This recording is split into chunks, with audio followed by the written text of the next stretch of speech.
Class 11th physics में lesson 5 हमारा चल रहा है, जिसमें लास्ट सेक्शन में हम लोग चल रहे हैं, जिसका नाम है यूनिफॉर्म सर्कुलर मोशन। इसके पहले वाली वीडियो में हमने देखा था कि सर्कुलर मोशन में क्या क्या चीज़ें होती, पहले भी समझा चुका था मैं आप लोगों को। लेकिन सबसे ज़रूरी चीज़ जो है सर्कुलर मोशन के लिए है, वो मैंने बताया था आपको कि भाई सेंट्रीपिटल फोर्स, क्योंकि कोई ऑब्जेक्ट सर्कल में जब ही चलेगा जब उसके पास क्या होगा, सेंट्रीपिटल फोर्स होगा। अगर आपके पास सेंट्रीपिटल फोर्स नहीं है तो आप सर्कल में मोशन नहीं कर सकते हैं। तो क्वेश्चन यही अराइज होता है कि where do we get centripetal force. तो जब हम मोशन करते हैं तो हमें सेंट्रीपिटल फोर्स कैसे कैसे मिलता है। बहुत सारी चीज़ें होती है बच्चों। जो सबसे नॉर्मल केस है, जैसे कि मान लो कोई स्ट्रिंग है, वो ऐसे बंधी हुई है, हम स्ट्रिंग को किसी जगह ऐसे बांधते हैं या अपने हाथ में रखते हैं, कोई चीज़ों को ऐसे घुमाते हैं, तो सेंट्रीपिटल फोर्स हमेशा किधर काम करता है, सेंटर की ओर, है ना। तो ये सेंट्रीपिटल फोर्स इस रस्सी के अंदर, इस रोप के अंदर जो टेंशन फोर्स होता है उससे मिल जाता है। किससे मिलता है, टेंशन फोर्स से। लेकिन आज हम ये वाले क्वेश्चन नहीं देखेंगे। आज हम ये देखेंगे कोई कार है, कोई बाइक है, कोई व्यक्ति है जो रोड पर चलते चलते सर्कुलर टर्न लेना चाहे। क्या चाहे, सर्कल में घूमना चाहे। जैसे आपने देखा होगा जो रास्ते होते हैं वो एक जैसे नहीं होते, है ना। जब हम हिली एरियाज़ में चलते हैं, पहाड़ों में चलते हैं, तो रास्ता ऐसा घुमावदार होता है, कहीं सर्कल होते हैं, कहीं ऐसे टर्न्स होते हैं। तो टर्न्स पर कोई पर्सन सेफली कैसे निकल सकता है। और ऑन दी रोड पर जब कोई व्यक्ति चलता है उसे सेंट्रीपिटल फोर्स कहाँ से मिलता है, इन सब चीज़ों के बारे में हम बात करेंगे। तो बच्चों, जब हम रोड पर कोई कार, कोई बाइक, कोई भी चीज़ चल रही होती है, तो उसको जो सेंट्रीपिटल फोर्स है वो मिलता है बाय फ्रिक्शन। किससे मिलता है, बाय फ्रिक्शन। रोड और गाड़ी के टायर्स के बीच में फ्रिक्शनल फोर्स लगता है। क्या लगता है, फ्रिक्शनल फोर्स लगता है, जिससे कि हमें क्या मिलती है, जिससे कि हमको सेंट्रीपिटल फोर्स मिलती है। जो फ्रिक्शनल फोर्स है, जब कोई कार, कोई गाड़ी ट्रेवल करती है तो उससे फ्रिक्शनल फोर्स मिलता है, और फ्रिक्शनल फोर्स ही हमको सेंट्रीपिटल फोर्स की तरह काम करता है। ठीक है, चलिए आप एक बहुत सा कॉमन एक एग्जांपल में समझाता हूँ आपको कि अगर कोई ऑब्जेक्ट है वो सीधे रास्ते चलते चलते अगर टर्न लेगा ना, इस टाइप से मान लो कोई टर्न लेता है, तो आप हमेशा ध्यान रखना कि उसकी कार, बाइक जो है थोड़ी सी बाहर की तरफ ऐसे स्लिप होने की कोशिश करती है। हमेशा आपने देखा होगा, है ना। क्योंकि जब हम ऐसे टर्न लेते हैं ना, तो बाइक से, कार से थोड़ा सा स्किड करती है, मतलब उन पर एक फोर्स लगता है बाहर की तरफ, इस तरफ, या ये कह लो कि मोशन थोड़ी सी बाहर की तरफ होती है। यानी जब भी आप टर्न लेंगे ना बच्चों, एक चीज़ ध्यान रखना कि जब भी कोई ऑब्जेक्ट ऐसे टर्न ले रहा है, कोई कार, कोई गाड़ी टर्न ले रही है, तो उसका फ्रिक्शनल फोर्स हमेशा अंदर की तरफ काम करेगा, है ना। फ्रिक्शनल फोर्स किधर काम करेगा, अंदर की तरफ वर्क करेगा। और यही फ्रिक्शनल फोर्स जो होता है क्या बन जाता है, किसी कार या बाइक को सेंट्रीपिटल फोर्स देने में हेल्प करता है। किस में हेल्प करता है, सेंट्रीपिटल फोर्स देने में हेल्प करता है। चलिए एक छोटा सा अपन वो लिख लेते हैं कि सपोज कोई ऑब्जेक्ट है, m मास की कोई कार है, लिख लेते हैं हम लोग, suppose a car of mass m, small m मास की कोई कार है बच्चों, moving at a speed of v, moving at a speed v speed से वो चल रही है इन अ हॉरिजॉन्टल प्लेन या हॉरिजॉन्टल सर्कुलर प्लेन, ये कह लो, इन हॉरिजॉन्टल सर्कल। किसी हॉरिजॉन्टल सर्कल मतलब सीधा ऐसा हॉरिजॉन्टल सर्कल में वो चल रही है, जिसकी रेडियस क्या है, सर्कल है, हॉरिजॉन्टल सर्कल में चल रही है, ऑफ रेडियस r, जिसकी रेडियस कैसी है, r है। डायग्राम बना लें। सपोज ये मान लो कि सर्कुलर रास्ता है ना, कोई कार है वो यहाँ पर है ना, और ये r रेडियस के सर्कुलर टर्न में चल रही है। किस में चल रही है, r रेडियस के सर्कुलर टर्न में चल रही है। तो उसको सेंट्रीपिटल फोर्स चाहिए। सेंट्रीपिटल फोर्स किस तरफ चाहिए, इस तरफ चाहिए बच्चों, है ना। और जो सेंट्रीपिटल फोर्स यहाँ होता है वो इसको किस चीज़ से मिलता है, वो सेंट्रीपिटल फोर्स मिलता है इनको बाय फ्रिक्शन। सिंपल सा कॉन्सेप्ट है, बहुत इजी है कि यहाँ पर फ्रिक्शनल फोर्स जो है वो किससे मिलेगा, फ्रिक्शनल फोर्स इनको मिलेगा, सॉरी सेंट्रिपिटल फोर्स जो है मिलेगा वो फ्रिक्शन की हेल्प से मिलेगा। तो हमने क्या देख लिया, हमने लिख लिया है कि कोई कार है जिसका मास m है, जो एक v स्पीड से हॉरिजॉन्टल सर्कल में इसे चल रही है, जिसकी रेडियस r है। ठीक है, इन दिस केस, ये चीज़ आप थोड़ा सा याद कर लेना, इस केस में, इन दिस केस द नेसेसरी, क्योंकि सेंट्रिपिटल फोर्स नेसेसरी है, जरूरी है, बिना सेंट्रिपिटल फोर्स के मोशन नहीं हो सकते। तो in this case the necessary centripetal force, ठीक है, to the car will be provided by friction, किससे मिलता है, फ्रिक्शन से मिलता है, बिटवीन अर्थ कह लो या रोड कह लो, अर्थ एंड टायर्स, मतलब टायर्स के बीच में जो फ्रिक्शनल फोर्स लगता है उससे हमको मिलता है।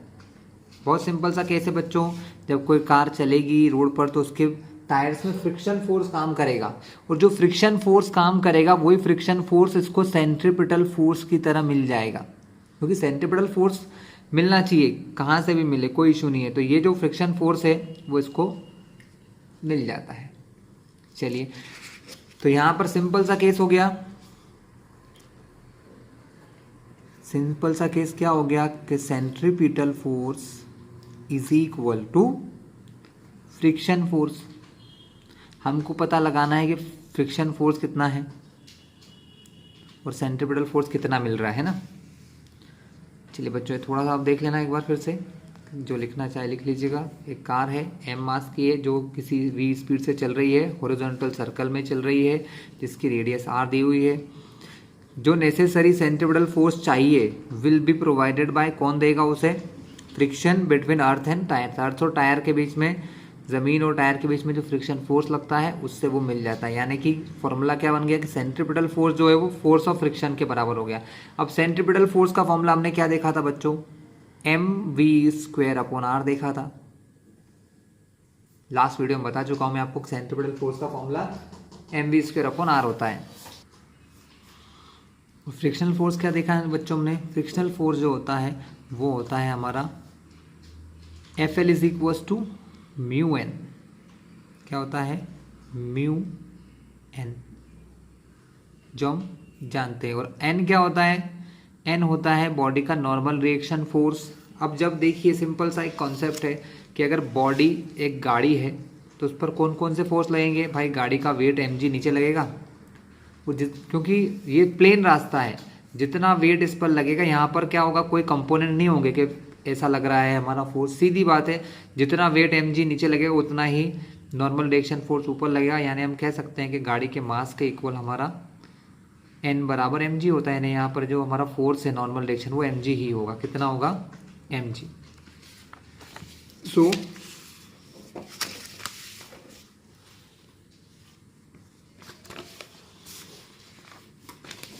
आगे देखें, हम n की वैल्यू रख देंगे यहाँ पर, तो फॉर्मूला हमारा बन जाएगा mv² upon r is equal to mu, n के जगह रख दिया आपने mg, ठीक है, तो m से m कैंसिल, तो v² upon r is equal to mu g, v² upon r is equal to mu g, ठीक है बच्चों, म्यू इंटू जी, r यहाँ ले जाऊंगा तो v² बराबर म्यू आर जी, स्क्वायर इस तरफ जाएगा तो वो रूट बन जाएगा, अंडर रूट। यानी आपको यहाँ पर सेफ स्पीड, ये जो स्पीड है ना, ये सेफ स्पीड है कि भाई ये वो स्पीड है जिस पर कि आप आराम से टर्न ले सकते हो। v = म्यू आर जी, तो सब कुछ कहाँ डिपेंड कर रहा है, देखिए म्यू क्या होता है, कांस्टेंट होता है, म्यू एक कांस्टेंट है, जी की वैल्यू भी हमारे लिए फिक्स्ड है, बस आर के ऊपर डिपेंड कर रहा है कि आप जैसा रास्ता ले रहे हो उसके ऊपर आपकी वेलोसिटी डिपेंड कर रही है। आर जितनी ज़्यादा होगी वेलोसिटी उतनी ज़्यादा होगी। सिंपल सी बात है, आर जितनी ज़्यादा होगी मतलब उतनी, जितना चौड़ा टर्न लेते हैं, आप लोगों को बोला जाता है कभी भी कि कभी भी टर्न लेना है तो ऐसा नहीं कि वहीं के वहीं टर्न ले लिया। अगर आपको टर्न लेना है थोड़ा सा लंबा सा घूम के टर्न लेना चाहिए, तो सेफ लैंडिंग होती है।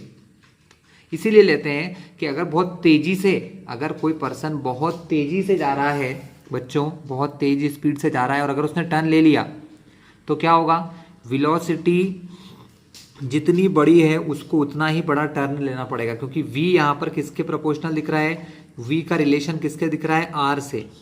जितनी ज़्यादा स्पीड से आप चल रहे हो, मान लो सीधे रास्ते में कोई पर्सन चल रहा है बहुत ज़्यादा स्पीड से ऐसे सीधे रास्ते पे, उसको टर्न लेना है और उसने बिल्कुल छोटा सा टर्न लिया तो वो गिर सकता है। क्यों गिर सकता है, क्योंकि क्या होगा, उसको बहुत सारा फ्रिक्शन लगेगा यहाँ पर, जैसे वो टर्न लेगा बहुत सारा फ्रिक्शन लगेगा, ठीक है। या ये कह लो कि सेंट्रीपिटल फोर्स ज़्यादा चाहिए, सेंट्रीपिटल फोर्स चाहिए, है ना। और सेंट्रीपिटल फोर्स जितना ज़्यादा चाहिए रहेगा वो उनको फ्रिक्शन से मिलेगा नहीं, क्योंकि हमको रेडियस कैसी चाहिए, ज़्यादा चाहिए, और वो छोटी सी रेडियस में टर्न ले लेता है।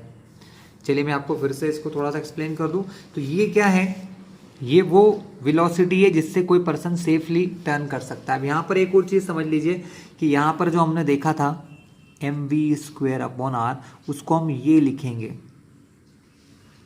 क्यों लिखेंगे, क्योंकि हमारा जो सेंट्रीपिटल फोर्स है, सेंट्रीपिटल फोर्स जो हमको सर्कुलर मोशन के लिए चाहिए, वो फ्रिक्शनल फोर्स के या तो बराबर हो या उससे छोटा होना चाहिए। अगर ये वाला फोर्स कभी ज़्यादा हो गया, अगर ये वाला फोर्स हमारा frictional force, sorry centripetal force ज़्यादा चाहिए और हमको सेंट्रीपिटल फोर्स मिला नहीं, तो बच्चों गाड़ियाँ स्किड कर जाती, फिसल जाती। बहुत बार क्या होता है, गाड़ियों में एक्सीडेंट इसीलिए होते हैं क्योंकि व्यक्ति को जितना सर्कुलर टर्न लेने के लिए फोर्स चाहिए सेंट्रीपिटल, वो उसको फ्रिक्शन से नहीं मिल पाता है, तो गाड़ियाँ फिसल जाती हैं, स्किड कर जाती हैं। मैं समझाता हूँ कैसे और क्यों। हमको यहाँ से एक चीज़ याद रखिएगा, जितना भी सेंट्रीपिटल फोर्स चाहिए mv²/r, वो या तो फ्रिक्शनल फोर्स के बराबर होना चाहिए, मैंने दोनों साइन लगाए, इसको कहते हैं इक्वल टू और ये होता है लेस देन, ठीक है। फ्रिक्शनल फोर्स हमेशा ज़्यादा होना चाहिए, फ्रिक्शनल फोर्स कैसा होना चाहिए, ज़्यादा होना चाहिए। और फ्रिक्शनल फोर्स ज़्यादा होने के लिए क्या चाहिए, फ्रिक्शनल फोर्स ज़्यादा होने के लिए चाहिए था μmg, ये हमारा फ्रिक्शनल फोर्स है। तो ये ज़्यादा हो नहीं सकता है, ये तो जितना होगा फिक्स ही होगा। ये ज़्यादा हो सकता है क्या बच्चों, क्योंकि ये तीनों चीज़ें कांस्टेंट है, म्यू की वैल्यू कांस्टेंट है। आप जिस गाड़ी में बैठे हो उसका मास बदल नहीं सकता है, आप जिस कार में बैठे हो वो कार उतने ही मास की रहेगी। जी की वैल्यू भी, मतलब अगर आप किसी रोड पर चल रहे हो तो उसका फ्रिक्शनल फोर्स तो फिक्स है, मतलब आप कम ज़्यादा किसको कर सकते हो, आप कम और ज़्यादा आपके इस फोर्स को कर सकते हो, जिसको कहते हैं सेंट्रीपिटल फोर्स। क्या कह सकते हैं, सेंट्रीपिटल फोर्स को कम ज़्यादा कर सकते हैं, इसको नहीं कर सकते, क्योंकि ये जो फोर्स है हमारा ये फिक्स है। आपकी कार जैसे ही रोड पे चलेगी तो उसमें कोई मतलब नहीं है, उसको कार को कोई मतलब नहीं है कि वो आप तेज चला रहे हो, धीरे चला रहे हो, क्या कर रहे हो, उसको तो फ्रिक्शनल फोर्स जो चाहिए वो मिलेगा म्यू से। वो डिपेंड करता है अर्थ और टायर के बीच में, है ना। मास गाड़ी का फिक्स होगा, जी ग्रेविटी वो भी फिक्स है, तो ये फ्रिक्शनल फोर्स तो कितना मिलेगा, एकदम कांस्टेंट मिलेगा, जो मिलना है वही मिलेगा। लेकिन हम इस सेंट्रीपिटल फोर्स को कंट्रोल कर सकते हैं कि जब मैं गाड़ी चला रहा हूँ तो मैं सेंट्रीपिटल फोर्स को कम ज़्यादा कर सकता हूँ, दो चीज़ों से बच्चों। क्योंकि सेंट्रीपिटल फोर्स जो है, देख लीजिए आप, वो F बराबर होता है mv²/r। ये दो चीज़ों पर डिपेंड करता है, एक R पर और एक V पर, क्योंकि मास भी, गाड़ी का मास भी फिक्स है, तो वो V पर कि जितनी ज़्यादा स्पीड से आप चलाएंगे, आप जितनी ज़्यादा स्पीड में टर्न लेते हैं, आप लोगों का, आपके पेरेंट्स ने बोला होगा कि जब भी आप टर्न लें तो गाड़ी या साइकिल को धीमे कर लें। क्यों कर लेते हैं, इसी वजह से, क्योंकि अगर आप जितनी स्पीड से जाओगे ना, आपको उतना ज़्यादा फोर्स चाहिए घूमने के लिए, और अगर वो फोर्स हमको फ्रिक्शन से नहीं मिला तो हमारी गाड़ी स्लिप हो जाती है ना। तो V जितना ज़्यादा होगा फोर्स उतना ज़्यादा होगा, इसलिए कहा जाता है कि स्पीड को कैसा रखिए, थोड़ा लिमिटेड रखिए। या फिर स्पीड अगर आप तेज रखना चाहते हो तो F के, देखिए F प्रोपोर्शनल टू 1/r, दिख रहा है ना, F ऊपर है R नीचे, मतलब F और R में कैसा रिलेशन है, F और R में इनवर्स रिलेशन है। जब भी कोई चीज़ एक ऊपर होती है और एक अपॉन के नीचे होती है तो इसको पढ़ते हैं बच्चों इनवर्स रिलेशन। समझिए बात को, इनवर्स रिलेशन का मतलब क्या है कि अगर R बढ़ेगा तो F कम होगा और R कम होगा तो F बढ़ जाएगा। यानी कि अगर आपको फोर्स को कम करना है तो आर को बढ़ाना पड़ेगा।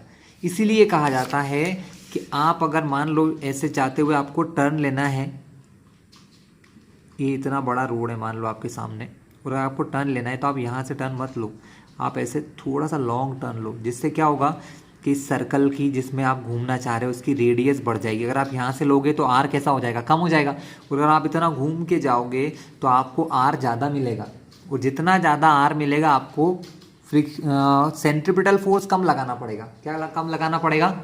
सेंट्रीपिटल फोर्स कम लगाना पड़ेगा। ठीक है, तो दो तरीके हैं सेफ मूविंग के। किसी रास्ते पर अगर आप सेफ चल रहे हो, किसी रास्ते पर अगर आप सेफ चलना चाहते हो सर्कुलर रास्ते पर, तो दो चीज़ ध्यान रखिएगा। पहला, आपकी वेलोसिटी जो है v, इसको आप ऐसा लिख लो, आपकी वेलोसिटी लेस देन होना चाहिए या इक्वल टू होना चाहिए। कैसे होना चाहिए? लेस देन या इक्वल टू होना चाहिए किसके? म्यू आर जी के। इससे ज़्यादा नहीं होना चाहिए। अगर इससे ज़्यादा हो गई तो क्या होगा बच्चों? आपकी गाड़ी फिसलेगी। बहुत बार देखा होगा टर्न लेते हैं तो गाड़ियाँ स्लिप हो जाती हैं। फोर व्हीलर तो फिर भी ठीक है कि थोड़ा सा संभल जाती है, टू व्हीलर्स गिर जाती है इस केसेस में। ठीक है, तो आप विदाउट एक्सीडेंट विदाउट स्लिप अगर निकलना चाहते हैं तो ये आपकी सेफ लैंडिंग वेलोसिटी है।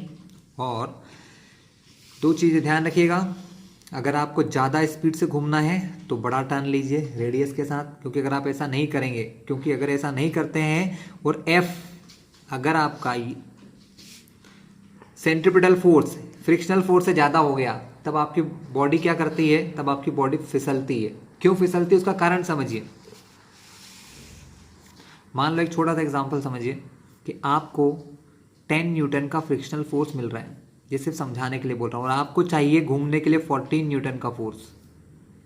तो आप क्या कर सकते हो? क्या आप इस फोर्स को बढ़ा सकते हो? क्या नहीं बढ़ा सकते। आप इस फोर्स को तो बढ़ा ही नहीं सकते, क्योंकि फ्रिक्शन तो जितना लगना उतना लगेगा। लेकिन हम इसको 10 कर सकते हैं, हम इसको 10 कर सकते हैं। कैसे? इसको 10 करने के दो तरीके हैं, या तो स्पीड को कम कर लो, लेकिन अगर हम स्पीड कम ना करना चाहे तो दूसरा तरीका क्या बोलता है कि रेडियस को बड़ा कर लो। अभी क्या समझाया था कि इसको अगर कम करना है तो इस रेडियस को ज़्यादा कर लो। मतलब आप क्या करो, आप अभी मान लो जो सोच रहे हो कि मैं ऐसे चलते हुए 2 मीटर रेडियस का टर्न लेके यहाँ से निकल जाऊँगा ऐसे, तो अब आप क्या करो, उस रेडियस को थोड़ा बढ़ा लो, 3 मीटर या 4 मीटर का टर्न ले लो। तो क्या होगा? रेडियस बढ़ने से क्या होगा? ये वाला फोर्स डिक्रीज हो जाएगा, है ना? ठीक है, ये डिक्रीज कितना होगा वो तो हम अभी कैलकुलेट क्वेश्चंस करेंगे आगे, तो आप समझ जाओगे। तो कॉन्सेप्ट आपको क्लियर हो गया है कि गाड़ियाँ क्यों फिसलती है। गाड़ियाँ इसीलिए फिसलती है कि भाई आपका ये वाला फोर्स जो है सेंट्रीपिटल, वो फ्रिक्शन से ज़्यादा हो जाता है। अब इन दोनों को बराबर करने का एक ही तरीका है, या तो वेलोसिटी कम कर लो। लेकिन जब आप एकदम टर्न करेंगे तो एकदम तो वेलोसिटी कम होती नहीं है, तब क्या होता है? गाड़ियाँ फिसल जाती है। फिसलने से क्या होता है? ये रेडियस बड़ी हो जाती है। क्या हो जाती है? रेडियस बड़ी हो जाएगी तो सेंट्रीपिटल फोर्स कम लगेगा और आप आसानी से निकल सकते हो। कभी कभी स्पीड इतनी ज़्यादा होती है बच्चों कि आप टर्न नहीं कर पाते हैं और गाड़ियाँ ऐसे बहुत ज़्यादा फिसल के ऐसे राउंड राउंड करके भी गिर जाती हैं। तो ये पहला तरीका मैंने आपको एक्सप्लेन कर दिया कि जब रोड पर आप सेफली टर्न लेते हैं तो आपको क्या चाहिए? सेंट्रीपिटल फोर्स आपको मिलता है फ्रिक्शन से। अब मैं आपको दूसरा तरीका सिखाता हूँ जिसको कहते हैं बैंकिंग। क्या कहते हैं बच्चों? इसका नाम होता है बैंकिंग। तो बैंकिंग क्या होता है पहले समझिए, फिर मैं आपको समझाता हूँ बच्चों। आपने देखा होगा कहीं कहीं रोड जो होती है ना, जैसे ये आपका रोड है, वो हमेशा फ्लैट नहीं रहता है। जहाँ पर भी आप टर्न करते हैं उसको एक साइड से थोड़ा सा ऊंचा किया जाता है, ऐसा किसी ना किसी एंगल पर ऐसा एक साइड से ऊपर बनाया जाता है। जैसे आपको मान लो ऐसे रास्ते पर चलना है, ऐसे रास्ते पर, तो इस रास्ते पर आपको चलना है ना, जैसे सर्कल में टर्न लेना है, तो जो इंजीनियर्स रहते हैं वो इस रोड को एक साइड से थोड़ा ऊंचा बनाते हैं। इस साइड को ऊंचा रखते हैं, इसको नीचे रखते हैं, और इसमें जितना भी एंगल बनता है इसको कहा जाता है बैंकिंग। तो इसका बेनिफिट क्या होता है बच्चों, ये हम समझते हैं कि जब कार मान लो इस बैंकिंग वाले प्लेस पर ऐसे चलती है, सपोज ये रोड ऐसा है कि इसमें फ्रिक्शन बहुत कम है, यानी हम फ्रिक्शन को इस केस में नहीं लेंगे, हम ये मानेंगे इसमें कोई फ्रिक्शन नहीं, हमारी कार ऐसे ऐसे ऐसे ऐसे घूम के इधर जाने वाली है। तब देखिए हमारा कुछ एंगल बन रहा है यहाँ पर थीटा डिग्री, तो हमने क्या समझा है कि हमारी कार जो है वो थीटा डिग्री इधर से एलिवेटेड है, ऊपर हो चुकी है ना। तब बहुत सारे चेंजेस इसमें होने वाले हैं। कौन कौन से चेंजेस होने वाले हैं देखिए, ये हमारा वेट नीचे की तरफ काम करेगा, W = mg, लेकिन यहाँ नॉर्मल रिएक्शन फोर्स इसके अपोजिट नहीं होगा, क्योंकि नॉर्मल रिएक्शन फोर्स हमेशा वहाँ लगता है जहाँ वो ग्राउंड को टच करता है। तो ग्राउंड को वो थीटा एंगल पर टच कर रहा है ना, थीटा डिग्री चेंज कर दिया, तो हमारा जो ये एंगल है ये नॉर्मल कुछ ऐसे लगेगा। ये हमारा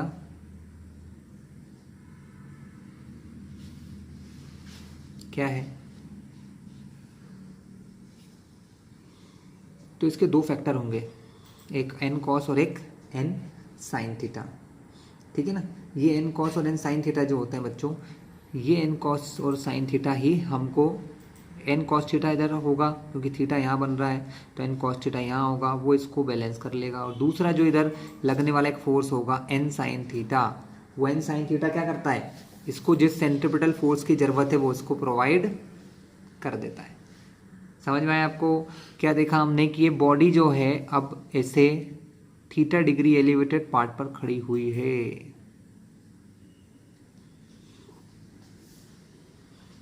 तो क्या होना है, जब वो थीटा डिग्री एलिवेटेड पार्ट पर खड़ी हुई है तो इसके वेट तो हमेशा नीचे काम करता है बच्चों, क्योंकि वेट को किसी के टच पर डिपेंड नहीं है, वेट तो सीधा हमेशा अर्थ की तरफ लगता है, तो वेट हमेशा 90 डिग्री ऐसे लगेगा। दूसरा है नॉर्मल रिएक्शन फोर्स, तो नॉर्मल रिएक्शन फोर्स हमेशा टच जहाँ होता है उससे परपेंडिकुलर लगता है, तो टच से परपेंडिकुलर, लेकिन यहाँ पर एक एंगल ड्राइव हो रहा है, आप देख सकते हैं, ये हमारा एक्स एक्सिस और ऐसे हमारा वाई एक्सिस, ठीक है। तो यहाँ पर एक एंगल ड्रॉ हो रहा है जिसको क्या कह सकते हो आप, थीटा, जो इसके इक्वल होता है। तो इसके दो कंपोनेंट होंगे, एक ऊपर जाएगा जो होगा हमारा n cos थीटा, और एक हमारा इस तरफ जाएगा जो होगा n sin theta.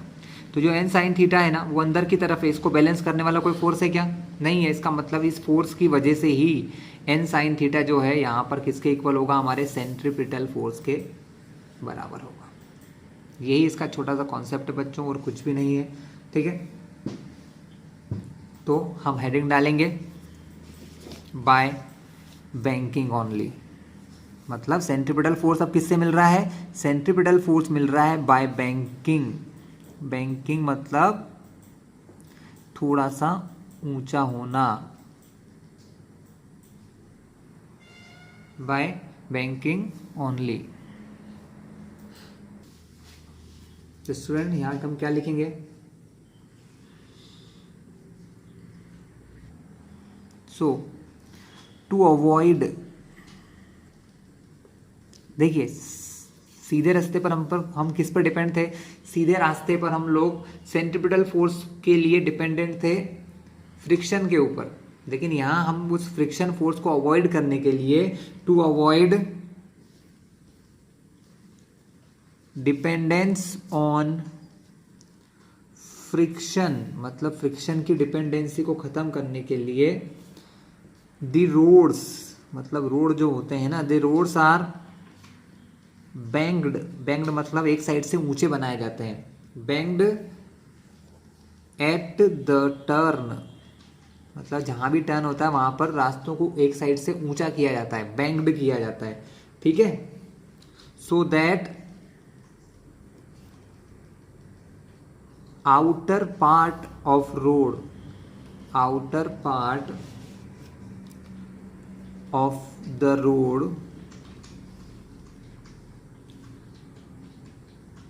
is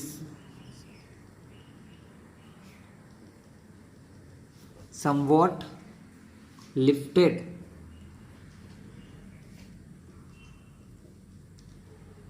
compared to the inner part,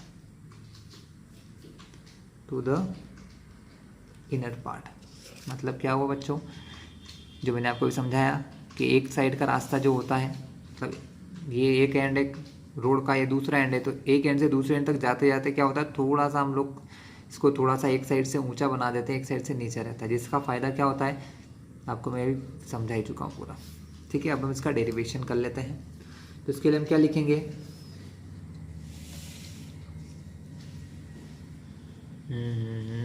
ये आपने लिख लिया होगा, और फिर से लिखेंगे let a car of mass m moving with speed v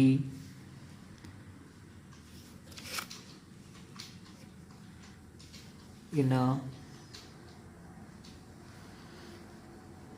banked circular road of radius r and banking angle यहाँ कितना दिया है थीटा एंगल पर वो बैंक्ड है ना। डायग्राम बना लें। डायग्राम क्या बोलेगा आपसे, ये आपका कुछ ऐसा रास्ता है ना।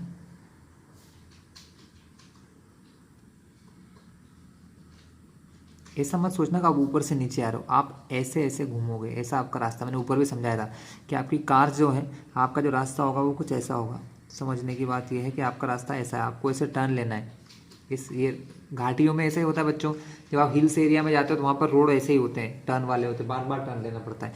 तो वहाँ पर क्या होता है, ये इधर वाला हिस्सा होता है जिधर से यूँ टर्न होते हैं, उसको थोड़ा ऊंचा कर देते हैं। तो यहाँ हमने उस एंगल को कितना बनाया कि थीटा डिग्री पर उसको उन्होंने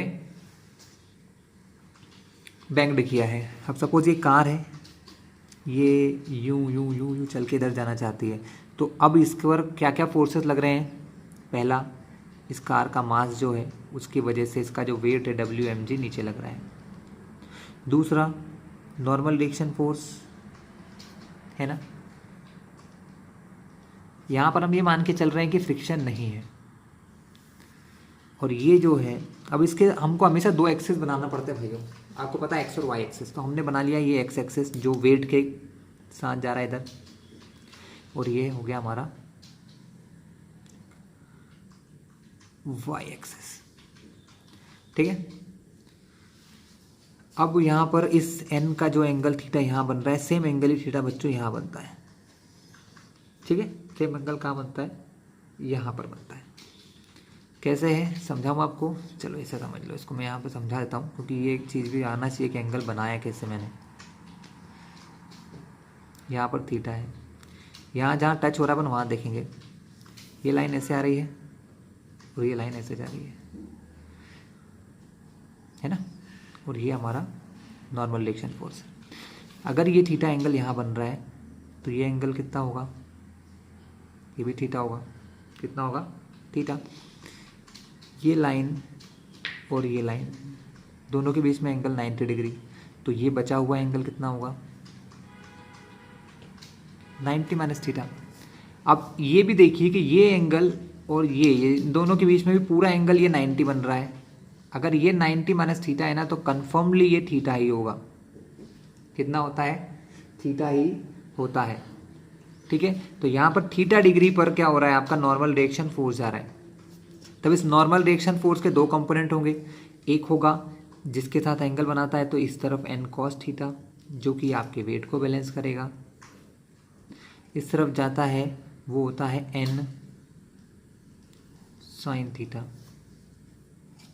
जो हमको सेंट्रीपिटल फोर्स प्रोवाइड करता है। बच्चों क्या प्रोवाइड करता है, जो आपको सेंट्रीपिटल फोर्स देता है। आपने जो डायग्राम बनाया है बस यही हमको काम आने वाला है। ठीक है, यही डायग्राम हमको काम आने वाला है कि n sin थीटा जो है वही हमको क्या देगा, रिक्वायर्ड सेंट्रीपिटल फोर्स। ठीक है, रिक्वायर्ड सेंट्रीपिटल फोर्स कौन देगा, n sin थीटा।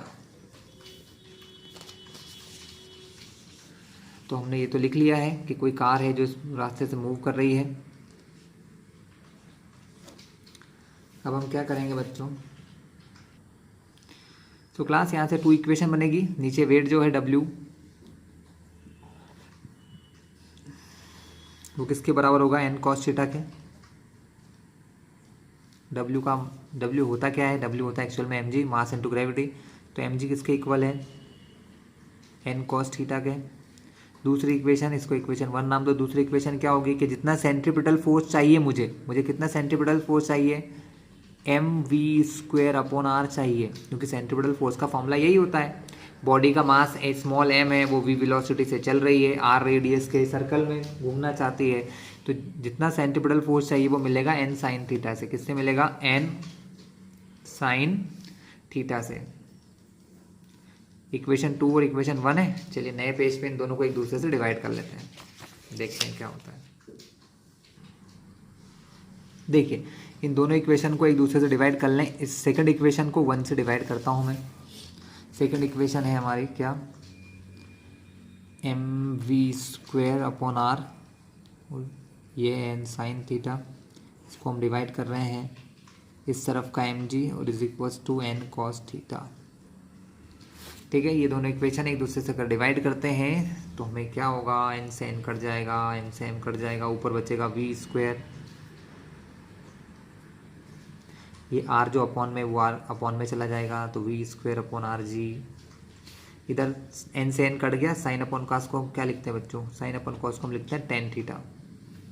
rg यहाँ पहुँच जाएगा, तो v² बराबर rg tan थीटा। ठीक है, स्क्वायर क्या हो जाएगा? स्क्वायर बन जाएगा रूट। लेकिन यहाँ पर अब आप एक चीज़ ध्यान रखना, हमेशा वही सारी चीज़ें हमने देख ली हैं जो पहले देखी थी, यहाँ पर भी वही साइन लगाएंगे, लेस देन और इक्वल टू वाला। क्यों? क्योंकि अगर आपका सेंट्रीपिटल फोर्स अगर ज़्यादा हो गया तो फिर वही प्रॉब्लम आएगी, गाड़ी स्किड करेगी, है ना। इसलिए इस प्रॉब्लम को बचाने के लिए उन्होंने एक सेफ स्पीड निकाल ली है कि इस स्पीड से अगर कोई बंदा चलता है √rg tan थीटा। आपने देखा होगा रोड के किनारे लिखा होता है सेफ स्पीड 40-30, ऐसे बोर्ड लगे होते हैं ना, इस पर लिखा होता है स्पीड 40 km/h 20। क्यों लिखा होता है? क्योंकि वो कैलकुलेट करके रखते हैं कि भाई अगर नॉर्मल रास्ते में आपको घूमना है तो इस स्पीड से चलो, और मरना है तो थोड़ा स्पीड बढ़ा दो। ठीक है, तो ये हो गई हमारी क्या? वेलोसिटी। ये वो वेलोसिटी है जो सेफ है। इस वेलोसिटी से चलने पर या इससे कम चलने पर, लेस देन और इक्वल टू इस वेलोसिटी से चलोगे तो आप आराम से सेफली टर्न कर लोगे। ठीक है, अब ये वेलोसिटी किन किन चीज़ों पर डिपेंड कर रही है? सबसे ज़्यादा रेडियस पर, क्योंकि हमेशा वेलोसिटी रेडियस पर ही डिपेंड करेगी। सर्कल में जितना छोटा टर्न लोगे उतनी ज़्यादा वेलोसिटी उतनी कम हो जाएगी। सीधा v और r डिपेंडेंट है। जितना बड़ा टर्न उतनी ज़्यादा वेलोसिटी से आप घूम सकते हो, जितना छोटा टर्न उतनी छोटी वेलोसिटी से आपको घूमना पड़ेगा, है ना। और दूसरा डिपेंडेंस है tan थीटा बच्चों। दूसरा डिपेंडेंस क्या है? tan थीटा, कि कितने एंगल से आपने रास्ते को बैंक किया हुआ है, आपका रोड कितना बैंकिंग है, कितना ऊंचा है, उस हिसाब से भी डिपेंड करता है। तो दो चीज़ों पर डिपेंडेंसी है। ये था हमारा सेकंड तरीका जिसमें हमने सेफ वेलोसिटी निकाल ली है, जो आती है rg tan theta. Third case देखेंगे जिसमें हम इन दोनों को साथ लेते हैं कि फ्रिक्शन होगा, क्योंकि देखिए फ्रिक्शन को तो आप भुला नहीं सकते, है ना। हम उसको कम कर सकते हैं लेकिन फ्रिक्शन कभी ख़त्म नहीं हो सकता है, क्योंकि फ्रिक्शन ख़त्म तो मोशन ही ख़त्म हो जाएगी, है ना, बॉडी चल ही नहीं पाएगी रोड के ऊपर। तो थर्ड पॉइंट है कि हमको सेंट्रीपिटल फोर्स मिलता है by friction and banking both. मतलब हमको फ्रिक्शन दोनों चीज़ों से मिल रहा है साथ साथ। हमने जो इससे पहले दोनों पढ़े ना, बस वो दोनों अप्लाई करना है, बहुत आसान है ना। तो हमको ये दोनों चीज़ों से मिल रहा है, बैंकिंग से भी और फ्रिक्शन से भी। डायग्राम सेम बनेगा, बस इस बार हमको फ्रिक्शन भी दिखाना होगा। जो डायग्राम मैंने भी आपको बनाया था बैंकिंग वाला, सेम डायग्राम बनेगा, बट हमको यहाँ पर फ्रिक्शन भी शो करना पड़ेगा। फ्रिक्शन भी हो रहा है, क्या हो रहा है? फ्रिक्शन भी हो रहा है। चलिए थोड़ा सा लिख लेते हैं। लेट अ बॉडी की जगह बस कर लेना, पर ठीक है लिख दिया तो कौन काटे। Let a body of mass m moving with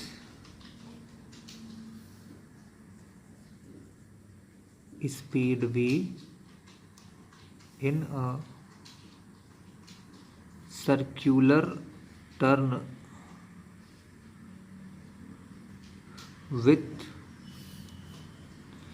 radius r on a rough। क्योंकि हम फ्रिक्शन दिखा रहे हैं तो हमको रोड को कैसा बताना पड़ेगा? रोड रफ है। रफ एंड बैंक्ड बैंक्ड भी है क्योंकि रास्ता कैसा है, थोड़ा ऊंचा है, क्योंकि ये तो बनाते ही बनाते हैं, हमेशा टर्न्स में होता है। On a rough and banked road, ठीक है, कोई बॉडी है एम मास की, मूविंग कर रही है v स्पीड से सर्कुलर टर्न पर जिसकी रेडियस r है, और वो किस पर कर रही है, एक रफ और बैंक्ड रोड पर। कैसे रोड पर, रफ और banked road, rough and banked road with banking theta, जिसकी बैंकिंग एंगल कितना है, जिसका बैंकिंग एंगल थीटा है भाइयों। चलिए, तो पहले डायग्राम, फिर एफबीडी और फिर सॉल्यूशन। चलिए, डायग्राम बहुत सिंपल है बच्चों।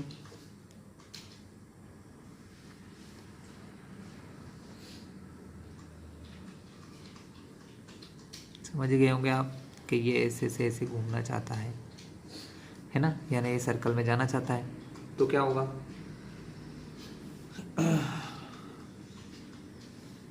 वेट mg वेट नीचे लग जाएगा, इसको स्मॉल m कर लेना बच्चों। ये बैंकिंग एंगल थीटा है, और यहाँ से देखा जाए तो ये आपका n नॉर्मल रिएक्शन फोर्स, पिछले क्वेश्चन में क्लियर था इसलिए इसमें नहीं समझाऊंगा। हम इसको मान लो हमारा ये एक्स एक्सिस है और इस टाइप से ये हमारा वाई एक्सिस मान लीजिए, ठीक है, ये हमारा वाई एक्सिस हो गया, ये एक्स एक्सिस हो गया। तो इसके दो कंपोनेंट पिछले क्वेश्चन बनाए थे, सेम बनेंगे। इसका इधर क्या बना था, एन कॉस थीटा, और दूसरा और इस तरफ क्या बना था, एन साइन थीटा। अब फ्रिक्शन कहाँ लगता है, फ्रिक्शन तो यहाँ लगता है भाई, ज़मीन और रोड के बीच, ज़मीन और टायर के बीच में, इस तरफ। तो फ्रिक्शन किस तरफ लगेगा, फ्रिक्शन लगेगा इस तरफ, यानी अब इस बार जो फ्रिक्शन फोर्स लग रहा है वो भी एंगल पर लग रहा है, जितना एंगल यहाँ बनता है उतना ही एंगल यहाँ बनता है बच्चों, अभी समझाया था मैंने आप लोगों को। तो थीटा एंगल पर फ्रिक्शन लग रहा है, तो फ्रिक्शन के भी दो कंपोनेंट हो जाएंगे, एक होता है इधर, इधर आप लगा दो एफ कॉस थीटा, फ्रिक्शन है ये ध्यान रखना, एफ कॉस थीटा, और इधर नीचे फ्रिक्शन का एफ साइन थीटा। इतने सारे फोर्सेज यहाँ काम कर रहे हैं, ये आप समझ ही चुके होंगे कैसे कर रहे हैं। ये थीटा एंगल है, दो रिजोल्यूशन होंगे, जिसके साथ एंगल वो कॉस, जिसके साथ नहीं वो साइन, ठीक है। अब यहाँ पर हम इक्वेशन ड्रॉ करते हैं। सबसे पहले हम लिखेंगे हाँ, सबसे पहले आप बनाओगे फ्रिक्शन फोर्स क्या होता है, फ्रिक्शन फोर्स होता है F is equals to mu zero N, क्या होता है, म्यू ज़ीरो एन होता है बच्चों, है ना। तो हम इस F की जगह ध्यान रखना म्यू ज़ीरो एन रख लेंगे, क्या रख लेंगे, म्यू ज़ीरो एन रख लेंगे। एन की जगह एम जी रखने की गलती अभी मत करना, क्योंकि इसमें एन जो है वो एम जी के इक्वल नहीं है ना, क्योंकि जब भी एन हमारा नॉर्मल रिएक्शन फोर्स किसी ना किसी एंगल पर होता है तब वो एम जी के बराबर नहीं होता है, ठीक है ना। तो हमको जो जो फोर्सेस दिख रहे हैं हम उनकी इक्वेशन बनाएंगे। तो पहले इक्वेशन क्या बनेगी बच्चों, अंदर की तरफ क्या चाहिए, सेंट्रीपिटल फोर्स चाहिए। सेंट्रीपिटल फोर्स कितना होता है, M V square upon R. यहाँ पर वो दो चीज़ों से मिल रहा है, यहाँ पर सेंट्रीपिटल फोर्स एक तो बैंकिंग वाले एन साइन थीटा से भी मिल रहा है, और दूसरा फोर्स वाले एफ कॉस थीटा से भी मिल रहा है। इस एफ कॉस थीटा दोनों से हमको मिल रहा है। तो M V square upon R किस किस से मिलेगा, एक मिलेगा एफ कॉस थीटा, एफ होता है फ्रिक्शन, फ्रिक्शन को कहते हैं म्यू जीरो एन। तो लिख लो यहाँ पर mu zero N, mu N cos theta, एक फोर्स ही लग रहा है अंदर की तरफ और एक फोर्स अंदर एन साइन थीटा लग रहा है। तो ये दोनों मिलके क्या करेंगे, हमको इक्वेशन को थोड़ा ऐसा इसलिए कर रहा हूँ क्योंकि यहाँ जगह की कमी की वजह से पास पास दिख रहा है। तो ये पहली इक्वेशन हो गई आपकी, है ना। दूसरी इक्वेशन, ये फोर्स नीचे लग रहा है, कौन कौन से फोर्स नीचे लग रहे हैं, नीचे लग रहा है M G plus F sine theta, F यानी फ्रिक्शन, फ्रिक्शन होता है mu zero N sine theta बराबर होगा एन कॉस थीटा के, किसके इक्वल होगा, एन कॉस थीटा के। ये दो इक्वेशन हमारे पास आ गई है। स्टूडेंट सेकंड इक्वेशन में हम क्या कर सकते हैं, इस वैल्यू को इस साइड भेज सकते हैं। तब एम जी बराबर क्या हो जाएगा, एम जी बराबर हो जाएगा एन कॉस थीटा पहले से यहाँ पर है, ये इस तरफ जाएगा तो minus mu 0 n sine theta. अब इसको इक्वेशन 2 नाम देता हूँ, ये भी 2 है, दोनों एक ही है, बस इसको इस तरफ शिफ्ट किया है हमने। अब इक्वेशन 1 और 2 दिख रही है आपको, इक्वेशन 1 को 2 से डिवाइड कर दो, है ना। इक्वेशन ऑन डिवाइडिंग लिख लो यहाँ पर, on dividing equation 1 by 2, equation 1 को 2 से डिवाइड कर दीजिए। इक्वेशन 1 क्या है हमारी, इक्वेशन 1 है mv² अपॉन r, और वो इक्वल है, देखिए अब इन दोनों में n है बच्चों, इन दोनों में n है तो मैं n कॉमन ले लेता हूँ, क्योंकि जब दोनों में है तो कॉमन, मैंने n कॉमन लिया इन दोनों में से, तो अंदर बचेगा म्यू 0 कॉस थीटा, क्या बचेगा, म्यू कॉस थीटा बचेगा, प्लस यहाँ से n बाहर चला गया तो सिर्फ बचेगा साइन थीटा। अब अपॉन डिवाइड यानी क्या होता है, अपॉन कर रहे हैं, अब हम डिवाइड किससे कर रहे हैं, एम जी बराबर N cos theta minus mu 0 N sine theta से। हमने रखा अपॉन में एम जी इक्वल टू यहाँ पर एन कॉस थीटा, इन दोनों में भी एन है, कॉमन ले लिया क्योंकि एन से एन कट जाएगा तो काम खत्म, एन कॉमन लिया इन दोनों में से, तो यहाँ से बचेगा only cos theta minus mu 0 sine theta. क्या कैंसिल हो सकता है, इस तरफ से हो जाएगा एम कैंसिल, इधर से कैंसिल हो जाएगा एन। ठीक है बच्चों, आर यहाँ है, अपॉन में है तो वो इसके पास अपॉन में पहुँच जाएगा। तो नेक्स्ट इक्वेशन लिखते हैं जरा, आइए पेज को थोड़ा सा टर्न कर लें, ठीक है। तो v² ऊपर, r नीचे आएगा, तो v² के अपॉन में हो जाएगा आर जी। ऊपर क्या क्या बच रहा है, n से n कट गया, cos sine mu cos theta plus sine theta upon में cos theta minus mu sine theta. बच्चों एक छोटा सा काम मैं आपको करने को कहूँगा, वो आपको करना पड़ेगा, ठीक है। उस काम का नाम है कि कॉस थीटा से डिवाइड करना पड़ेगा। क्यों कर रहा हूँ अभी समझा दूंगा आपको। देखिए बहुत बार हमने आपको बताया है कि हम अगर न्यूमरेटर और डिनोमिनेटर में एक ही काम करते हैं तो आंसर में कोई फ़र्क नहीं आता है। अगर ये ऊपर न्यूमरेटर को भी कॉस थीटा से डिवाइड कर दें और नीचे डिनोमिनेटर को भी कॉस थीटा से डिवाइड कर दें तो आंसर में फ़र्क नहीं पड़ता है, क्योंकि डिवाइड आप ऊपर करते हो तो नीचे भी करना पड़ेगा, अगर ऊपर करते हो नीचे नहीं करते तो आंसर चेंज होगा। तो हमने उन दोनों को ऊपर भी कॉस थीटा से डिवाइड किया, नीचे भी कॉस थीटा से डिवाइड किया, तो इस तरफ तो यही रहेगा v² upon R G. Cos theta का डिवाइड मतलब ऊपर जो चीज़ें हैं म्यू कॉस थीटा, इसके अपॉन में आ जाएगा कॉस थीटा, इसके अपॉन में आ जाएगा कॉस थीटा, क्योंकि डिवाइड करने का मतलब अपॉन। अब जब प्लस लगाए बीच में तो इसके अपॉन में भी आएगा और इसके अपॉन में भी, ये आपका बड़ा वाला अपॉन। इधर भी दिया है कॉस थीटा के अपॉन में cos theta minus mu sine theta के अपॉन में दिया है कॉस थीटा। कोई दिक्कत बिल्कुल नहीं होना चाहिए। तो कॉस से कॉस कटेगा, यहाँ भी कॉस से कॉस कटेगा और साइन अपॉन कॉस बन जाता है टेन थीटा। सिर्फ ये टेन बनाने के लिए ही मैंने ये किया था, लेकिन पहले मैं समझाता तो आप नहीं समझ पाते। तो ये कट के बचा mu, mu plus tan theta upon में कॉस से कॉस कटा तो बचा 1 माइनस म्यू तो रहेगा ही, sine upon cos tan theta है। ये वैल्यू आपने निकाल ली है। आर जी जो है यहाँ चला जाएगा क्योंकि अपॉन में, अपॉन से कुछ इधर जाएगी तो मल्टीप्लाई में जाएगी, तो ये बन जाएगा आर जी इंटू, आप इसको ऐसा लिख सकते हो, टेन थीटा को आगे कर लो, टेन थीटा प्लस म्यू,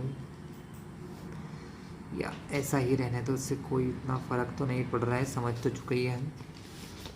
ये जाएगा तो यहाँ बचेगी v का स्क्वायर, स्क्वायर को भी इधर शिफ्ट कर दो, स्टेप बढ़ाने से कोई फ़ायदा नहीं। तो ये हमारी वेलोसिटी होगी बच्चों, सेफ वेलोसिटी जो हम निकाल सकते हैं। ठीक है, बहुत आसान है, कुछ खास नहीं है। आपको जब ये वैल्यूज़ पता हो तो आप आसानी से काम कर सकते हैं। ठीक है, इसमें भी आप चाहें तो लास्ट में वही लगा सकते हैं, कौन सा, ये वाला सिंबल, कि ये वेलोसिटी इससे ज़्यादा नहीं होना चाहिए। इससे ज़्यादा हो गई तो फिर तो इस बार कोई नहीं बचा सकता है ना, क्योंकि फ्रिक्शन ने बचाया, ठीक है, बैंकिंग ने बचाया, अब दोनों हैं फिर भी नहीं मान रहे हो तो फिर कोई नहीं बचा सकता है। ठीक है, तो ये तीनों तरीके हमने देख लिए कि हम जब सर्कुलर टर्न लेते हैं रोड के ऊपर तो हमें कहाँ कहाँ से क्या वेलोसिटी मिलती है, हमें कितनी सेफ वेलोसिटी से चलना चाहिए, वो सब हम निकाल चुके हैं। ठीक है क्लास।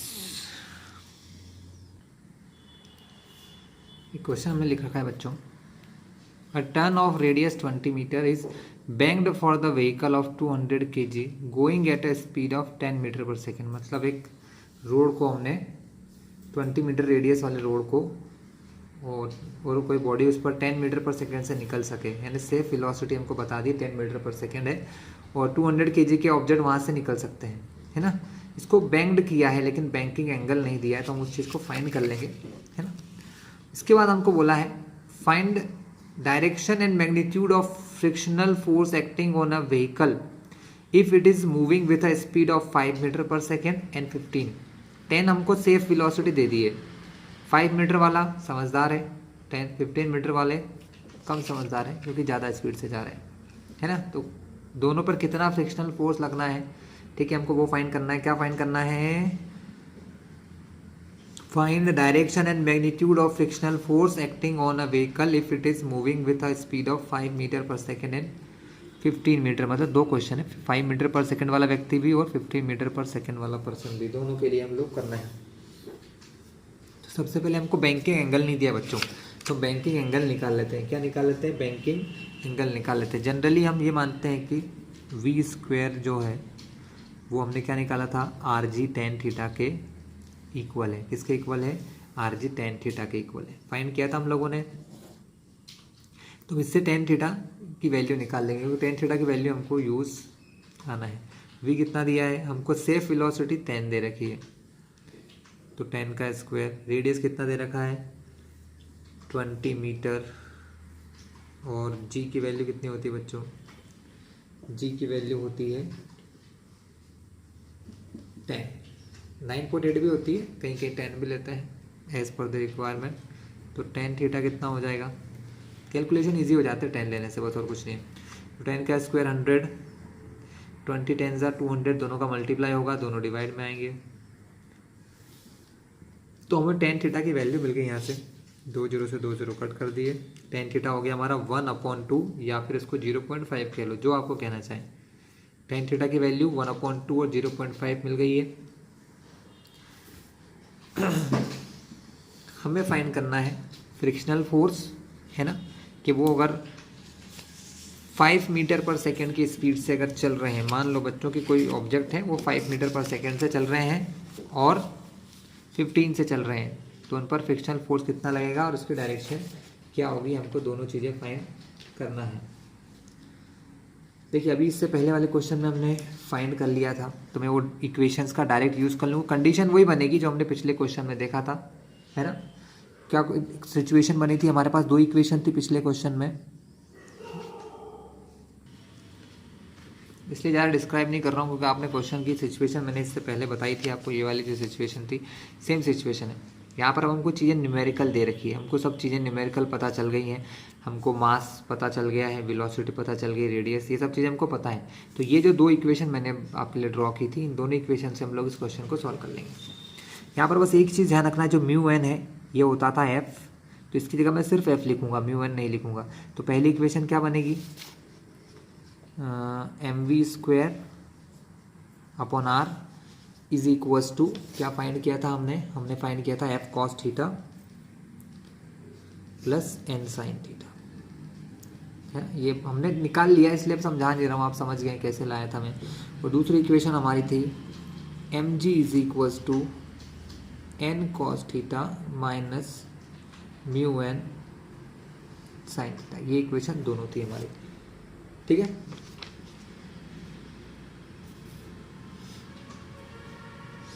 लेकिन क्या ये इक्वेशन हम यहाँ लगा पाएंगे? क्या नहीं लगा पाएंगे? इसके लिए समझिए बच्चों क्या होगा।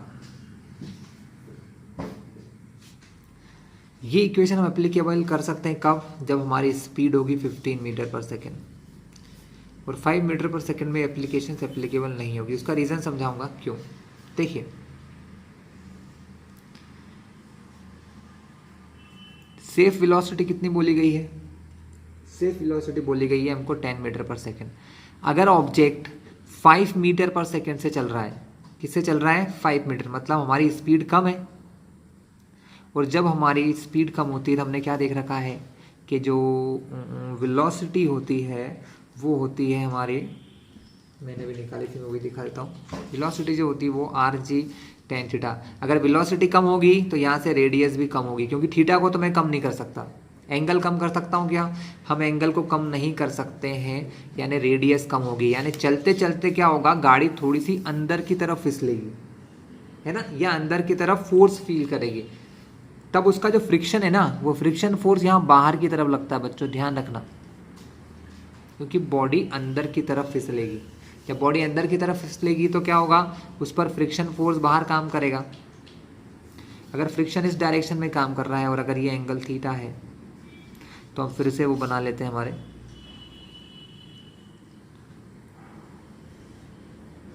ठीक है। देखिए एंगल यहाँ भी इसका कॉस थीटा ही बन रहा है। देखिए ये जो थीटा एंगल बन रहा है वही एंगल यहाँ भी बनेगा। बट इस बार जो फोर्सेज ये लगाएंगे ना, सारे फोर्स बना देता हूँ फिर से। इधर क्या था, एन कॉस थीटा था, मैंने समझाया था। इस तरफ एन साइन थीटा, इस तरफ एफ, ये थीटा यहाँ पर है तो यहाँ बनेगा एफ कॉस थीटा, और यहाँ बनेगा एफ साइन थीटा, और नीचे वेट एम जी। ये दोनों इक्वेशन हम कहाँ लगाएंगे, ये दोनों इक्वेशन हम लगाएंगे इस वाले में, 15 मीटर पर सेकंड वाले में लगा लेंगे, कोई दिक्कत नहीं, ठीक है। 15 मीटर पर सेकंड वाले में हम ये इक्वेशन अप्लाई कर सकते हैं। तो फिर से बैलेंसिंग कर लो, कुछ भी नहीं है। इस बार क्या हो रहा है, दो फोर्सेस लग रहे हैं, एन साइन थीटा और एफ कॉस थीटा। हमें हमेशा इधर फोर्स लगेगा, कौन सा, सेंट्रीपिटल, यानी इस तरफ एक और फोर्स लग रहा है जो है हमारा कौन सा, M V square upon R लगेगा। क्या लगेगा, M V square upon R किस तरफ लगेगा, अंदर की तरफ, क्योंकि हमें ऐसे लगता है सेंट्रीपिटल फोर्स तो जिधर घूमना चाहता है वैसे लगेगा, तो हम घूमेंगे तो ऐसे। अब अंदर की तरफ दो फोर्स हैं, एन साइन थीटा और एम वी स्क्वेयर, तो M V square upon R plus N sine theta किसके इक्वल होगा, एफ कॉस थीटा के होगा बच्चों, किसके होगा, एफ कॉस थीटा के। दूसरी इक्वेशन भी देख लो बदल जाएगी, नीचे क्या है, एम जी लग रहा है, तो एम जी फोर्स किसके इक्वल होगा, एम जी फोर्स इक्वल होगा एफ साइन थीटा और एन कॉस थीटा के, N cos theta plus F sine theta. Equation थोड़ी सी हमारी चेंज हो गई है। चेंज करने के लिए हम एक काम और कर सकते हैं, इस एन साइन थीटा को इस तरफ ले जाएं, इस एन साइन थीटा को इस तरफ ले जाऊंगा तो इक्वेशन क्या बन जाएगी, फाइनल इक्वेशन हमारी क्या होगी बच्चों, एन साइन थीटा को इस तरफ ले जाएंगे तो M V square upon R है, ये वैल्यू इधर जाएगी, यहाँ पहले से कौन है, F cos theta minus N sine theta, ठीक है। चलिए चेंजेस अभी कुछ करना है, मैं बताऊंगा आपको क्या करना है। M G N cos theta plus F sine theta. हम यहाँ पर ये इक्वेशन नहीं लिख सकते बच्चों, हम इसको क्या करेंगे, है ना, हम यहाँ पर एफ कॉस थीटा को माइनस करेंगे और एन साइन थीटा को प्लस करेंगे।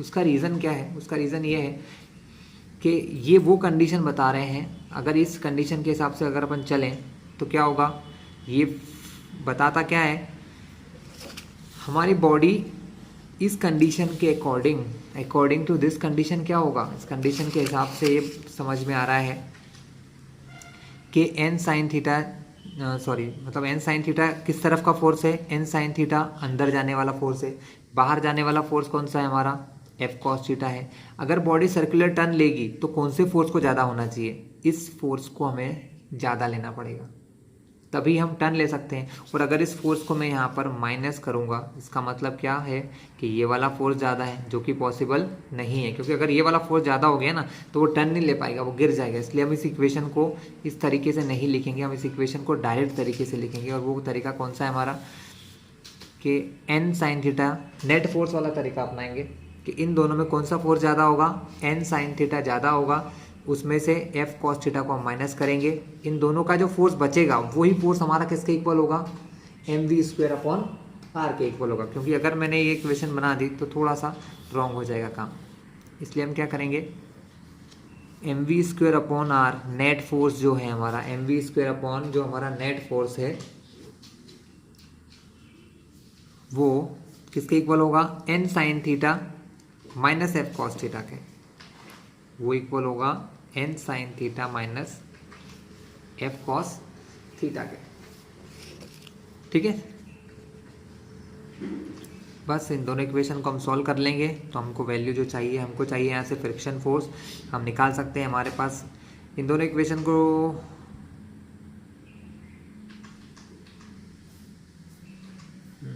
ठीक है क्लास, जो वैल्यूज पुट करते हैं, है ना।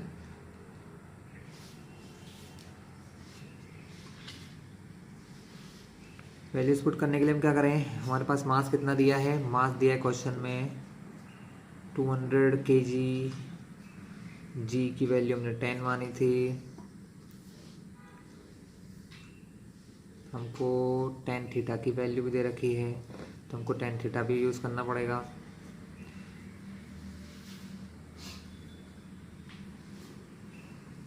थोड़ा एक काम करते हैं हम लोग, इस वे से करने के बजाय एक और तरीका है हमारे पास म्यू निकालने वाला। हम अगर म्यू निकाल के करें तो भी हमारा क्वेश्चन बहुत इजीली सॉल्व हो सकता है। ठीक है, हम वो तरीका भी अपना सकते हैं, हम म्यू फाइंड करेंगे उसके बाद इस क्वेश्चन को सॉल्व करें, या फिर डायरेक्टली भी कर लो, कोई भी तरीका अपना सकते हैं। चलिए वैल्यू रख लेते हैं, जी दिया है, tan थीटा कितना दिया था हमने 1/2 निकाल लिया। और क्या चाहिए, हाँ इस क्वेश्चन में हमको वेलोसिटी दे रखी है, कितनी वेलोसिटी बच्चों, वेलोसिटी हमारी है 5 मीटर पर सेकेंड। चलिए हम दोनों इक्वेशन को रख के वैल्यू निकाल लेते हैं। फर्स्ट इक्वेशन में वैल्यू रखते हैं, m कितना दिया है 200 और g कितना दिया है 10।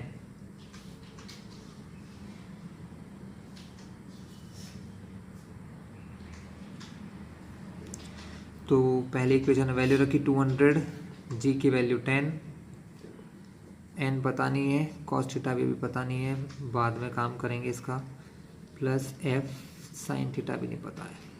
कुछ देर बाद इस इक्वेशन को सॉल्व किया जाएगा, देखना बच्चों कैसे। सेम वैल्यूज हम अप्लाई करेंगे स्टूडेंट, किस में, जो हमारी सेकंड इक्वेशन है mv²/r में। m की वैल्यू कितनी दे रखी है 200, v की वैल्यू कितनी है 5 का स्क्वायर, और रेडियस कितनी दे रखी है बच्चों हमको इस क्वेश्चन में, रेडियस दे रखी 20 मीटर, बराबर n sine theta minus f cos theta. ठीक है, चलिए बाकी तो बहुत आसान काम हो जाएगा इसके बाद। तो हमारा 0 से 0 कैंसिल, 2 से कटा 10 बार, तो ये इक्वेशन हो जाएगी हमारी। न्यू पेज ले लेते हैं और दोनों एक इक्वेशन को तो यहीं कर लेते हैं, इस वाले को। ये इक्वेशन क्या बनेगी, 5 का square 25, 25 10 250, 250 is equals to n sine theta minus f cos theta. ठीक है, इक्वेशन फिर से 2 ही नाम दे दो। इन इक्वेशन को अब है ना दूसरे साइड लेके हम थोड़ा सा चेंज करेंगे बच्चों। चेंज करना क्यों ज़रूरी है अभी दिखाते हैं आपको हम क्यों ज़रूरी है। देखिए ये हो गया है 2000 न्यूटन,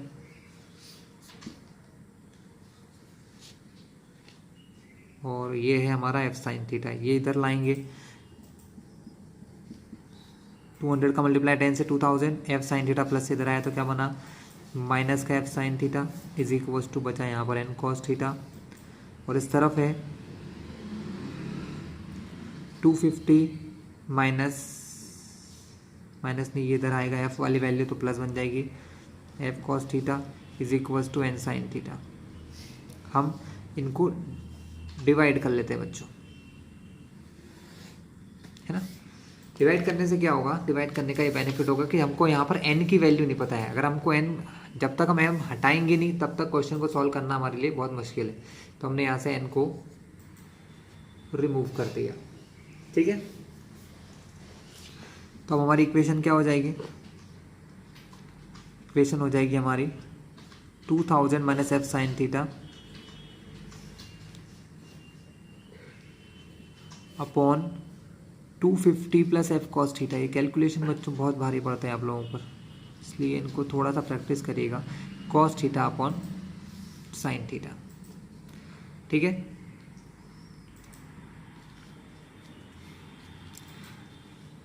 अब हमें एफ की वैल्यू फाइंड करना है, हम क्रॉस मल्टीप्लाई कर लेते हैं बच्चों। उसके बाद सॉल्व हो जाएगा इजीली। हम साइन का इधर मल्टीप्लाई करेंगे, कॉस इस तरफ जाएगा, है ना। या फिर एक काम करते हैं, इसको पहले चेंज कर लेते हैं। देखिए कॉस अपॉन साइन होता है कॉट थीटा। स्टूडेंट थोड़ा सा मैं डायरेक्टली बता रहा हूँ, कॉस अपॉन साइन होता है कॉट थीटा। और कॉट थीटा अगर यहाँ मान लो इसका आंसर यहाँ पर क्या आएगा, कॉट थीटा। कॉट थीटा को लिख सकता हूँ मैं 1/tan थीटा। क्या लिख सकता हूँ बच्चों, इस कॉट थीटा यहाँ पर जो आएगा, कॉट थीटा का आंसर होता है 1/tan थीटा। मतलब हम यहाँ पर लिख सकते हैं इसकी जगह क्या, 1/tan थीटा। मैंने समझा दिया कैसे आया। कॉस अपॉन साइन को कॉट लिखा, कॉट होता है 1/tan, यानी इसकी जगह पूरे की जगह मैं क्या लिख सकता हूँ 1/tan। टेन थीटा की वैल्यू 1/2 निकाली हम लोगों ने। कितने निकाली बच्चों, 1/2 निकाली है। तो इस यहाँ पर अगर tan की जगह में रखूँ 1/2, तो ये कुछ ऐसा बनेगा 1/1/2। ये 2 कहाँ जाएगा, मल्टीप्लाई अपॉन के भी अपॉन में है तो ये ऊपर जाएगा। तो इसलिए मैं इस पूरे सिस्टम की जगह 2 लिखने वाला हूँ। समझा दिया मैंने कैसे। तो 2000 minus F sine theta upon में 250 plus F cos theta is equals to, cos theta upon sine theta की वैल्यू हमने 2 निकाल ली है। बस अब इस क्वेश्चन में ज़्यादा टाइम हमको नहीं लगना है क्लास। ये नंबर को यहाँ से मल्टीप्लाई करते हैं, तो 2000 minus F sine theta is equals to, ये इस तरफ जाएगा मल्टीप्लाई में, तो 2 into 250 plus F cos theta. 2000 minus F sine theta is equals to, multiply करिए 500 प्लस 2f कॉस थीटा। अब यहाँ पर साइन कॉस की वैल्यू नहीं है बच्चों हमारे पास, तो भी हमें दिक्कत हो रही है। तो हम एक बहुत सिंपल सा क्लास 10th का एक रूल बता दूँ आपको, है ना, कि कॉस थीटा को कैसे निकाला जाता है साइन थीटा और उसकी हेल्प से। tan स्क्वायर थीटा का फॉर्मूला होता है सेक स्क्वायर थीटा माइनस 1 होता है ना। सेक स्क्वायर थीटा माइनस 1 होता है, और सेक स्क्वायर को हम कहते हैं 1/cos स्क्वायर, है ना, 1/cos स्क्वायर थीटा माइनस 1। तो tan स्क्वायर थीटा बराबर 1/cos स्क्वायर माइनस 1।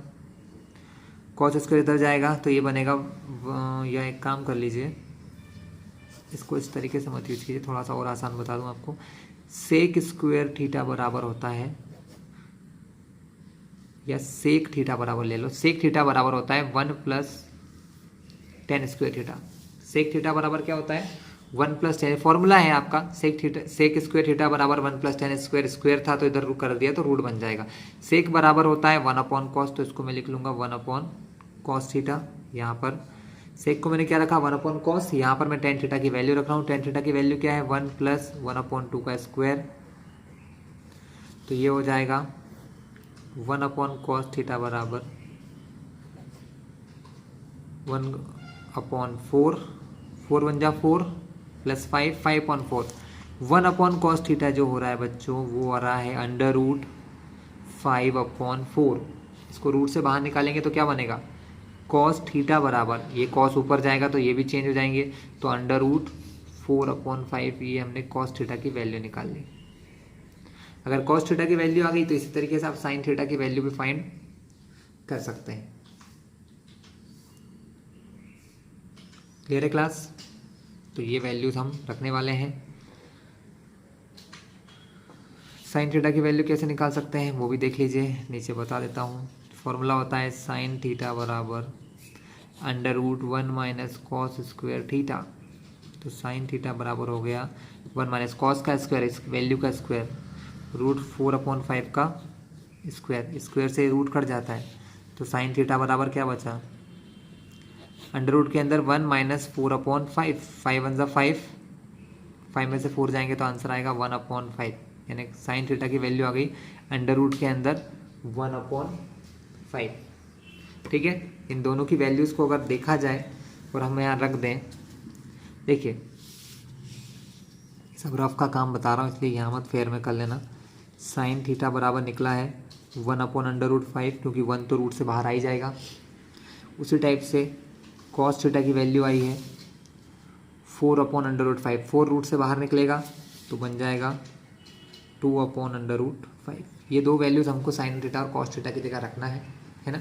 ये वैल्यूज़ हम लोग यहाँ पर अप्लाई करके हमारे क्वेश्चन को बहुत इजीली सॉल्व कर सकते हैं। इजी तो नहीं कह सकते, क्वेश्चन में कैलकुलेशन थोड़े से टफ थे बेटा, बट फिर भी ठीक है, कोई बात नहीं।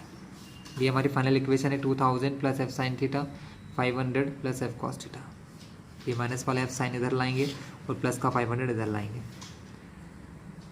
2000 माइनस 500, यहाँ पर है 2f कॉस थीटा प्लस ये जाएगा उधर तो f साइन थीटा। ये आ गया 1500 हमारा।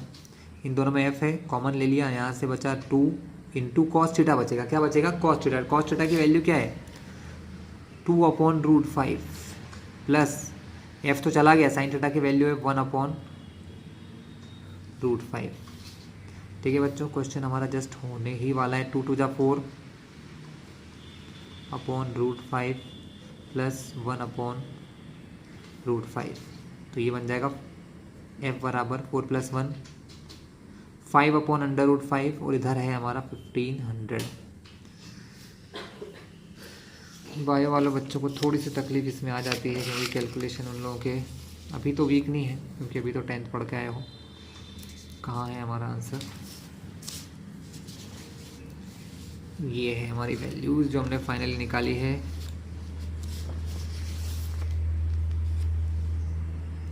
ठीक है, ये √5 में यहाँ चला जाएगा, 5 में यहाँ आ जाएगा, तो हमारे f की वैल्यू हो जाएगी 1500 इंटू √5/5।